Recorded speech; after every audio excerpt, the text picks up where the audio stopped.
নবম দশম শ্রেণীর ইজি বিজ্ঞান বই থেকে তোমাদেরকে আমন্ত্রণ জানাচ্ছি। এই পর্বে আমরা অষ্টম অধ্যায়ের কিছু অনুধাবনমূলক সংক্ষিপ্ত প্রশ্ন নিয়ে আলোচনা করব। প্রথম প্রশ্নটার ক্ষেত্রে খেয়াল করি, মাটি অতি মূল্যবান প্রাকৃতিক সম্পদ কেন? মাটি অতি মূল্যবান প্রাকৃতিক সম্পদ কেন, এটা তোমরা সকলেই জানো যে মাটি ছাড়া আসলে আমাদের জীবনযাপন করাই সম্ভব না। আমরা ঘর নির্মাণ করতাম কোথায়, বা হাঁটতাম কোথায়, অথবা গাছ জন্মাতো কোথায়, ফসল জন্মাতো কোথায়? তাহলে এসব যদি না হতো তাহলে আমরা খেতে পারতাম না, তাই না? মাটিতে গাছপালা জন্মায়, সেই গাছপালা থেকে আমরা খাদ্যশস্য, অত্যাবশ্যকীয় অক্সিজেন গ্যাস পাই। মানে তুমি ধরো অনেক উন্নতি করে ফেলবা, বললা যে হচ্ছে যে আমি পাখার উপর চলবো, কিন্তু ফসল তো উৎপাদন করতে হবে। ফসল উৎপাদন না করলে তো তুমি খেতে পারবা না। ফসল ছাড়া তোমার কাছে খাওয়ার কিছু নেই। তারপরে মাটিতে আমরা ঘর বাড়ি, অফিস, রাস্তাঘাট তৈরি করি। মাটির নিচ থেকে জীবন ধারণের জন্য দরকারি পানির বড় একটা অংশ আসে। আমাদের প্রয়োজনীয় জ্বালানি সিংহভাগ আমরা আহরণ করি মাটির নিচ থেকে, এবং সোনা, রূপা, তামা, অ্যালুমিনিয়াম, লোহা সহ নানা রকম খনিজ পদার্থ এই মাটিরই অংশ। মাটিকে মিশ্র পদার্থ বলা হয় কেন?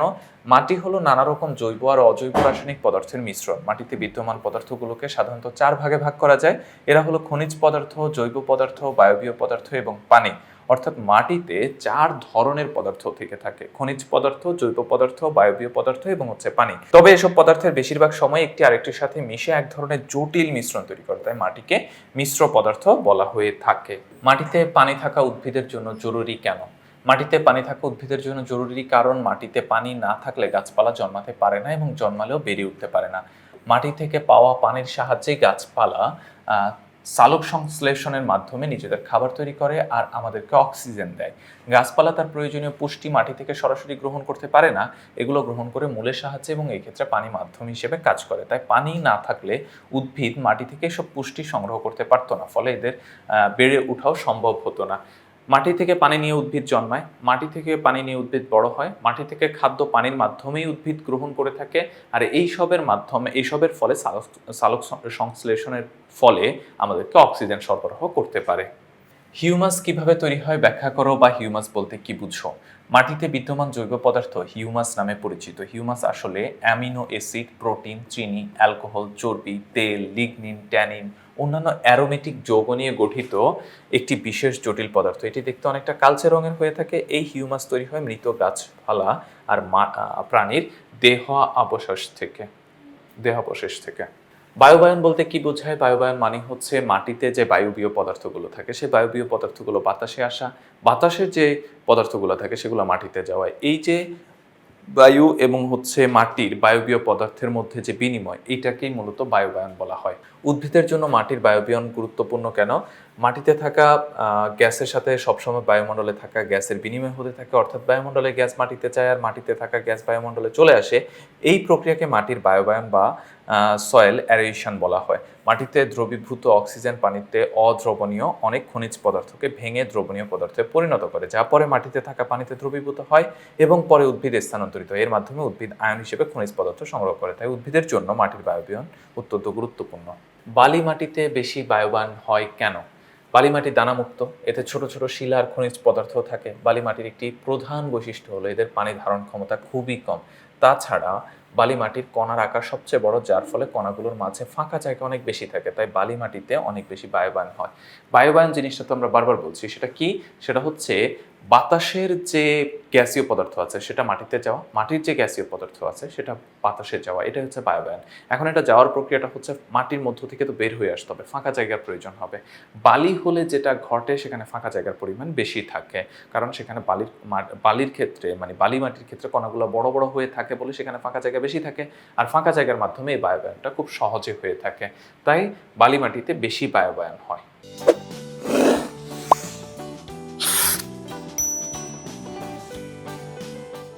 কাদামাটি দিয়ে কেন ঘর সাজানোর তৈজসপত্র তৈরি করা হয়, বা কাদামাটি মৃৎশিল্পে উপযোগী ব্যাখ্যা করো। কাদামাটির প্রধান বৈশিষ্ট্য হলো এরা প্রচুর পানি ধারণ করতে পারে। কাদামাটি আঠালো ধরনের হয়। এই মাটিতে মাটির কণাগুলো খুব সূক্ষ্ম হয়, ফলে কণাগুলোর মধ্যকার রন্ধ্র খুব ছোট আর সরু হয়। কাদামাটি থেকে সহজে পানি নিষ্কাশিত হয়। এসব বৈশিষ্ট্যের কারণে কাদামাটি মৃৎশিল্পে উপযোগী, আর তাই কাদামাটি দিয়ে ঘর সাজানো, তৈজসপত্র, এমনকি গহনাও তৈরি করা হয়ে থাকে। মেইন ব্যাপারটা হচ্ছে এখানে পানি ধারণ ক্ষমতা অনেক বেশি থাকে, এবং এটা কি হয়, এই মাটিতে কণাগুলো খুবই সূক্ষ্ম হয়, যার ফলে এখানে পানি ধারণ ক্ষমতা অনেক বেশি হওয়াতে এইটা হচ্ছে একটা যখন শুকানো হয়, শুকানোর পর এটা বেশ শক্ত হয়ে ওঠে এবং এটা আঠালো প্রকৃতির হয় বলে হচ্ছে এটা আরেকটাকে ধরে রাখতে পারে। এই কারণগুলোর জন্য আমরা কাদামাটি দিয়ে মাটির তৈরি তৈজসপত্র ব্যবহার করে থাকি বা তৈজসপত্র তৈরিতে এই মাটি ব্যবহার করে থাকি। জৈব পদার্থকে মাটির জীবন বলা হয় কেন? মাটিতে বিদ্যমান জৈব পদার্থ হিউমাস নামে পরিচিত। এটি তৈরি হয় মৃত গাছপালা আর প্রাণীর দেহাবশেষ থেকে, যা দেখতে অনেকটা কালচে রঙের হয়। হিউমাস মাটিতে বিদ্যমান অণুজীবের জন্য খুবই উপকারী। হিউমাস পানি শোষণ করে রাখতে পারে, তাই এটি মাটির পানি ধারণ ক্ষমতা বৃদ্ধি এবং মাটির উর্বরতা বৃদ্ধিতে সহায়তা করে। তাই জৈব পদার্থ বা হিউমাসকে মাটির জীবন বলা হয়ে থাকে। খড়ি মাটি ফসল উৎপাদনের জন্য অনুপযোগী কেন? খড়ি মাটি ক্ষারীয় হয়, এতে অনেক পাথর থাকে। এই মাটি সাধারণত দ্রুত শুষ্ক হয়েছে এবং সে কারণে ফসল উৎপাদনের জন্য খুব একটা উপযোগী নয়, বিশেষ করে গ্রীষ্মকালে। এছাড়া খড়ি মাটিতে গাছপালার জন্য অত্যাবশ্যকীয় আয়রন আর ম্যাগনেসিয়াম সরবরাহে ঘাটতি থাকে। এইসব কারণে খড়ি মাটি ফসল উৎপাদনের জন্য অনুপযোগী। এখানে মূলত দুইটা জিনিস, একটা হচ্ছে এই মাটিতে পানি থাকে না, দ্রুত শুকিয়ে যায়। যেহেতু পানি থাকে না, দ্রুত শুকিয়ে যায়, গাছপালা এখান থেকে পানি সংগ্রহ করতে পারে না, যার ফলে আমরা খড়ি মাটিতে ফসল উৎপাদন করতে পারি না, স্পেশালি গ্রীষ্মকালে। আর এছাড়া গাছপালার জন্য অত্যাবশ্যকীয় আয়রন, ম্যাগনেসিয়াম এবং ম্যাগনেসিয়াম সরবরাহ খুবই কম থাকে। আয়রন আর ম্যাগনেসিয়াম সরবরাহ খুবই কম থাকে এই মাটিতে, এই জন্য এখানে আমরা গাছ উৎপাদন বা ফসল উৎপাদনের জন্য অনুপযোগী। পিএইচ জানা জরুরি কেন বা মাটির পিএইচ অত্যন্ত গুরুত্বপূর্ণ কেন? ফসল উৎপাদনের জন্য অত্যন্ত গুরুত্বপূর্ণ একটি মানদণ্ড হলো পিএইচ। মাটির পিএইচ মান জানা থাকলে এটি অ্যাসিডিক, ক্ষারীয় না নিরপেক্ষ সেটি বোঝা যায়। বেশিরভাগ ফসলের বেলাতেই মাটির পিএইচ বা তার খুব কাছাকাছি হলে সর্বোচ্চ উৎপাদন পাওয়া যায়। তবে কিছু কিছু ফসল, যেমন আলুর ক্ষেত্রে আমরা বলতে পারি, আলুর উৎপাদন ভালো হওয়ার জন্য পিএইচের মান 5 থেকে 6 হওয়া বেশি গুরুত্বপূর্ণ, বা 5 থেকে 6 হলে এক্ষেত্রে ভালো ফসল উৎপাদন হয়। আবার কিছু ফসল, যেমন হচ্ছে যবের ক্ষেত্রে মাটির পিএইচ 8 বা ক্ষারীয় হলে উৎপাদন ভালো হয়। তাই যেহেতু পিএইচের উপর নির্ভর করে উৎপাদন কতটুকু হবে সেটা নির্ভর করতেছে, তাই আমরা মাটির পিএইচটা জেনে রাখা খুবই গুরুত্বপূর্ণ। অতিরিক্ত পলি মাটি দূষণের কারণ ব্যাখ্যা করো। পলি মাটি নদীর পানির সাথে প্রবাহিত হয়ে নদ নদী, তারপরে খালবিল ইত্যাদি তলদেশে জমা হয়, আবার কখনো ফসল জমির উপরে জমা হয়। তবে এই সমস্ত তলানিতে নানা রকম ক্ষতিকর পদার্থ থাকতে পারে। এই জাতীয় তলানি ফসলি জমির উপর পড়লে সেটি জমির উপরিবাহক বা যা উৎপাদনে মূল ভূমিকা পালন করে তার উপর একটি আস্তরণ তৈরি করে, ফলে এই জমির ফসল উৎপাদন ক্ষমতা কমে যায়। প্রভাবে অতিরিক্ত পলি মাটি দূষণ ঘটায়। মানে এই মাটিতে হচ্ছে বিভিন্ন জায়গা থেকে আসে বলে এখানে বিভিন্ন রকম ক্ষতিকর পদার্থ থাকতে পারে, যার ফলে অতিরিক্ত পলি হলে মাটির দূষণ ঘটে, যা মাটির জন্য ক্ষতিকর। মাটির দূষণ বলতে কি বোঝায়? যেসব অনাকাঙ্ক্ষিত উপাদান অনুপ্রবেশের ফলে মাটি তার স্বাভাবিক বৈশিষ্ট্য হারিয়ে ফেলে এবং মাটিতে থাকা অণুজীব এবং উদ্ভিদ তার প্রয়োজনীয় পুষ্টি উপাদান পায় না, এই ক্ষতিগ্রস্ত হয়, তখন মাটির দূষণ বলে। শিল্প কলকারখানার গৃহস্থালী বর্জ্য, তারপরে তেজস্ক্রিয় পদার্থের নিঃসরণ, অতিরিক্ত পলি ছাড়াও খনিজ পদার্থ আহরণ দ্বারাও মাটি দূষিত হয়।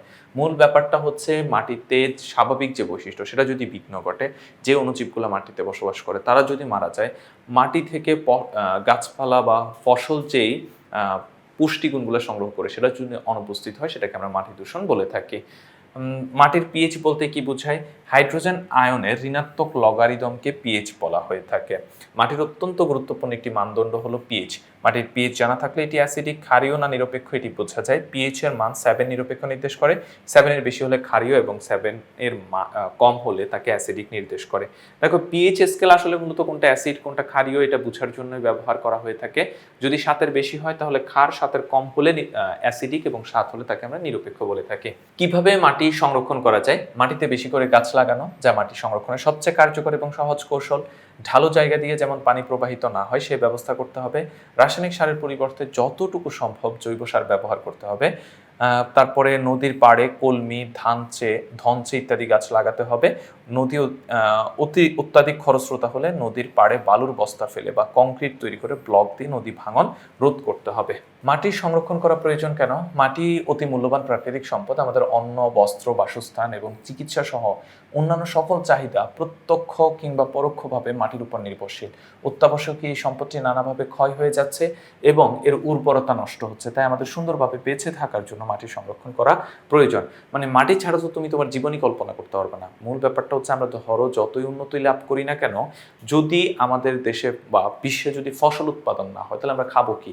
আমরা তো আর ওই যে ইলেকট্রিক দ্রব্য খেতে পারবো না, আমরা তো কাঠ কয়লা খেতে পারবো না, আমাদেরকে কি খেতে হবে? ফসল থেকে উৎপাদন হওয়া বিভিন্ন রকম হচ্ছে তোমার ফলমূল, তারপর হচ্ছে সবজি, কিংবা হচ্ছে যে গম, চাল, এসবই তো খেতে হবে, তাই না? তো এইসবের জন্য প্রয়োজন মাটি, তাই আমাদের বেঁচে থাকার জন্য মাটির সংরক্ষণ করা অত্যন্ত প্রয়োজন। ক্যালসাইট বা খনিজ থেকে আলাদা, ক্যালসাইট অন্য খনিজ থেকে আলাদা কেন? ক্যালসাইট বা চুনাপাথর অন্য খনিজ থেকে আলাদা কারণ এর মধ্য দিয়ে আলো মোটেই প্রবেশ করতে পারে না। কিছু কিছু খনিজ পদার্থ আছে যেগুলো খুব স্বচ্ছ এবং এর মধ্যে আলো প্রবেশ করতে পারে, যেমন কোয়ার্টাস বা সিলিকা। কিছু খনিজ আছে যার মধ্য দিয়ে আলো প্রবেশ করলে এর মধ্য দিয়ে কোনো বস্তু দেখা যায় না, যেমন অ্যারাগনাইট। কিন্তু ক্যালাসাইট এর মধ্য দিয়ে মোটেই আলো প্রবেশ করতে পারে না বলে এটি অন্য খনিজ পদার্থ থেকে আলাদা। তো এই ছিল আমাদের এই পর্বের আলোচনা। পরবর্তী পর্বে আমরা অন্যান্য প্রশ্নগুলো নিয়ে আলোচনা করব। তোমরা যারা ইজি বিজ্ঞান বই সংগ্রহ করনি খুব দ্রুত সংগ্রহ করে ফেলবে। সবাই ভালো থাকবে, সুস্থ থাকবে। আল্লাহ হাফেজ।